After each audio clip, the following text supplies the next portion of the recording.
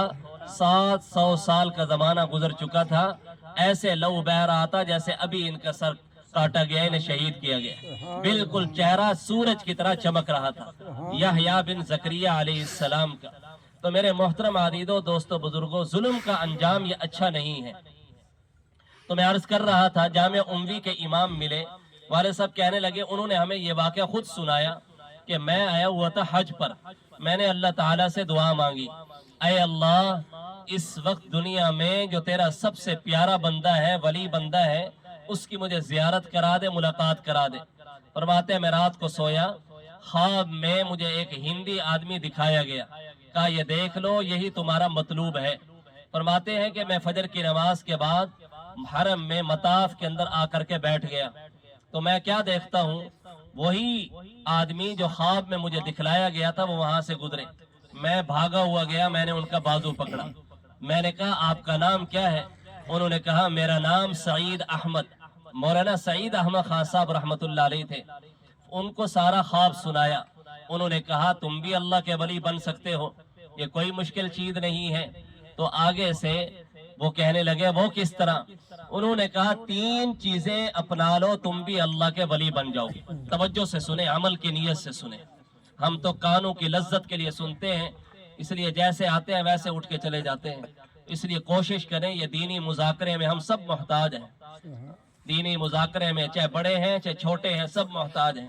اس لیے اگر عمل کی نیت سے سنیں گے, ہمارے ابا جان سنایا کرتے تھے کہ مولانا سعید احمد خان صاحب رحمت اللہ علیہ فرمایا کرتے تھے کہ مجھے ہر ایک کی بات سے نفع ہوتا ہے, مجھے ہر ایک کی بات سے نفع ہوتا ہے, اس لیے کہ میں طالب بن کر کے بیٹھتا ہوں, اس لیے میں کچھ نہ کچھ لے کر کے جاتا ہوں. اس لیے طلب سے بیٹھیں گے, توجہ سے سنیں گے, عمل کی نیت سے پھر فائدہ ہوگا. تو مولانا سعید احمد خان صاحب رحمت اللہ علیہ نے فرمایا کہ 3 چیزیں اپنا لو, تم بھی اللہ کے ولی بن جاؤ گے. انہوں نے پوچھا کہ وہ کون سی 3 چیزیں ہیں؟ فرمایا پہلی چیز, اللہ کے جتنے اوامر ہیں ان پر چلنے کی نیت کرو. اللہ تعالیٰ کے جتنے احکامات ہیں ان پر چلنے کی نیت کرو. اور دوسری چیز, جتنا دین مٹ چکا ہے اس کا غم اپنے اندر پیدا کرو. اور تیسری چیز فرمایا اس وقت تک چین سے نہیں بیٹھوں گا جب تک دین دنیا میں زندہ نہیں ہو جائے گا. فرمایا یہ 3 چیزیں اپنے اندر پیدا کر لو, تم بھی اللہ کے ولی بن جاؤ. یہ اللہ کے ولی کہہ رہے ہیں مولانا سعید احمد خان صاحب رحمت اللہ علیہ, جنہیں عرب بھی اللہ کا ولی مانتے تھے, کتب مانتے تھے, ابدال مانتے تھے. اس لیے میرے عزیزو, دوستو, بزرگوں, پاک زندگی ہوگی, اللہ ساری دنیا کے نظام کو بھی ہمارے لیے مسخر کر دیں گے. ایک صحابی تھے عوف بن مالک رضی اللہ تعالیٰ عنہ, وہ ایک جگہ جا رہے تھے, راستے میں تو ایک شیر آگے آ گیا, وہ گھبرا گئے. انہوں نے تیر نکالا اس کو مارنے کے لیے, آگے سے وہ شیر بول پڑا. انہوں نے کہا کہ مجھے کیوں مار رہے ہو, میری بات سنو, میں اللہ کی طرف سے پیغام رسا ہوں, پیغام پہنچانے کے لیے آیا ہوں. کیا پیغام ہے؟ فرمایا کہ معاویہ کو بتا دو وہ اہل جنت میں سے ہے. میں نے کہا معاویہ تو کئی سارے ہیں, کون سے معاویہ؟ ان دنوں میں حضرت امیر معاویہ پر لوگ قسم قسم کی باتیں کر رہے تھے. تو اس شیر نے کہا معاویہ بن ابی سفیان. اللہ تعالیٰ نے شیر کے ذریعے سے گواہی دلوائی. ابراہیم تیمی بہت بڑے بزرگ گزرے ہیں, وہ جا رہے تھے راستے میں, تو اس زمانے میں کنویں بنے ہوتے تھے راستوں کے کناروں پر, تو وہ کنویں میں گر گئے. جیسے نیچے گرے تو پریشان, کوئی راستہ نہیں ہے باہر نکلنے کا. تو اللہ تعالیٰ کے سامنے آہوزاری کی, اے اللہ مہربانی فرما, کوئی سبیل نکال, کوئی راستہ میں باہر نکل سکوں. ایک سانپ آیا, اوپر سے نیچے گرا, اس نے کنڈل مارا, ابراہیم تیمی کو باہر لے کر کے آیا اور باہر آ کے اپنا کنڈل کھول دیا. جب اللہ کا بندہ پیارا بنتا ہے, پاک زندگی کو اپناتا ہے, پھر اللہ تعالیٰ دنیا کے سارے نظام کو اس کے لیے مسخر کر دیتے ہیں. اس لیے انسان اللہ کے ہاں جو قیمتی بنتا ہے وہ ایمان سے اور ایمانی صفات سے اللہ کے ہاں قیمتی بنتا ہے۔ ایک موقع پر حضور علیہ السلام تشریف فرما تھے، بڑے بڑے سردار بیٹھے ہوئے تھے، وہ آپس میں بیٹھ کر اپنے بڑوں پر فخر کر رہے تھے، ہمارا بڑا ایسا، ہمارا بڑا ایسا۔ حضور علیہ السلام نے سنا تو آپ نے فرمایا لَيَنْتَهِيَنَّ أَقْوَامٌ يَفْتَخِرُونَ بِآبَائِهِمْ، کہ جو اپنے بڑوں پر فخر کر رہے ہیں وہ اپنی اس حرکت سے باز آ جائیں۔ الَّذِينَ مَاتُوا فَهُمْ فَهْمٌ، وہ تو جہنم کا کوئلہ بن چکے ہیں۔ پھر آپ علیہ السلام نے فرمایا کہ جو اپنے بڑوں پر فخر کرتا ہے اس کی مثال ایسے ہے جیسے کیڑا اپنے ناک سے گوبر کو دھکیلے۔ پھر فرمایا اما مؤمن تقی او فاجر شقی، دو ہی جماعتیں ہیں، یہ فرما برداروں کی جماعت ہے یا نافرمانوں کی جماعت، فرما برداروں کی جماعت یا نافرمانوں کی جماعت۔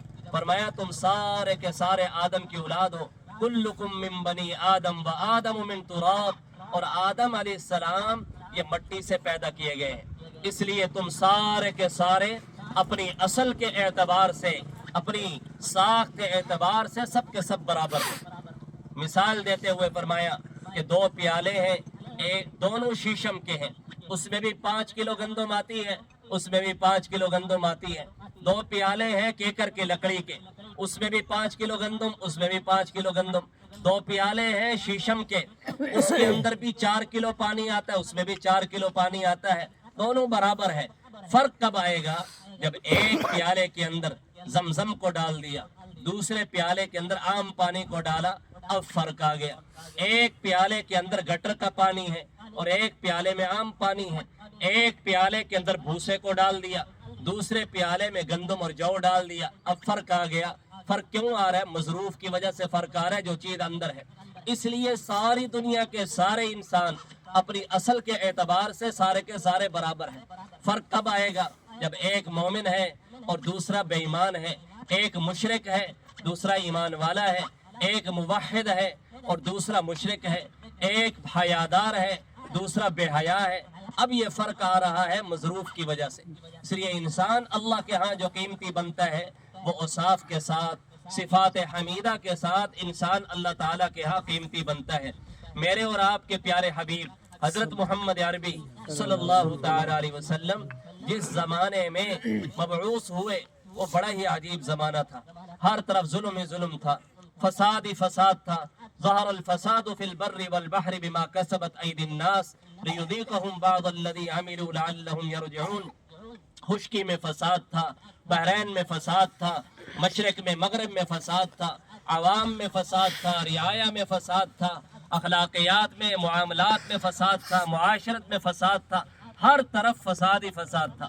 فرمایا وَكُنْتُمْ عَلَى شَفَا حُفْرَةٍ مِّنَ النَّارِ فَأَنْقَذَكُم مِّنْهَا، سارے کے سارے لوگ جہنم کے کنارے پر تھے اس وقت۔ ایسے لگتا تھا، مولانا علی میاں نے لکھا ہے، ایسے لگتا تھا کہ کوئی دنیا میں زندہ رہنا ہی نہیں چاہتا، سارے کے سارے خودکشی کر لینا چاہتے ہیں۔ یعنی لوگوں کی یہ کیفیت تھی۔ مثال دیتے ہوئے حدیث پاک میں آتا ہے، حضور نے فرمایا میری مثال تمہاری مثال ایسے ہے جیسے آگ جل رہی ہو، کچھ پروانے پتنگے اس کی طرف گرنا چاہتے ہیں، کوئی ان کو ہٹانا چاہتا ہے لیکن وہ ہٹتے نہیں ہیں۔ میں محمد تمہیں آگ سے بچانے کے لیے تمہاری کمروں کے پیچھے سے پکڑ پکڑ کر ہٹانا چاہتا ہوں، لیکن تم پھر آگ کی طرف جاتے ہو۔ اس زمانے میں حضور علیہ السلام تشریف لائے جب ہر طرف بدکاری عام تھی، زنا عام تھا، ڈاکہ عام تھا، ہر طرف بے حیائی عام تھی۔ لوگ سفروں پر جاتے تھے 20-20 دن کے لیے، مہینے کے لیے، عورتیں اپنی جنسی خواہش کو پورا کرنے کے لیے پیسوں پر لے کر کے جایا کرتے تھے، حتیٰ کہ گھروں کے اوپر جھنڈے گاڑے ہوئے تھے کہ جاؤ اپنی جنسی خواہش ان گھروں میں، ان جگہوں پر جا کر کے پوری کرو۔ اس زمانے میں حضور علیہ السلام تشریف لائے، اس وقت کہا جا رہا ہے جاؤ ان میں جا کر کے محنت کرو۔ یہ تو ایسے ہے جیسے کسی کو بتلا دیا جائے یہ کچے کے ڈاکو ہیں، جاؤ ان میں جا کے محنت کرو، ساری برائیاں ان میں ہیں، کس قدر مشکل کام ہے۔ اس ماحول میں امام الانبیاء کو حکم دیا جا رہا ہے جا کر کے ان میں محنت کرو۔ آپ نے ان لوگوں میں جا کر کے محنت کی ہے جن کو کسی کی کوئی تمیز نہیں تھی، ہر برائی ان کے اندر موجود تھی، اور آپ علیہ السلام ساری انسانیت کے لیے نبی بنا کر کے بھیجے گئے تھے۔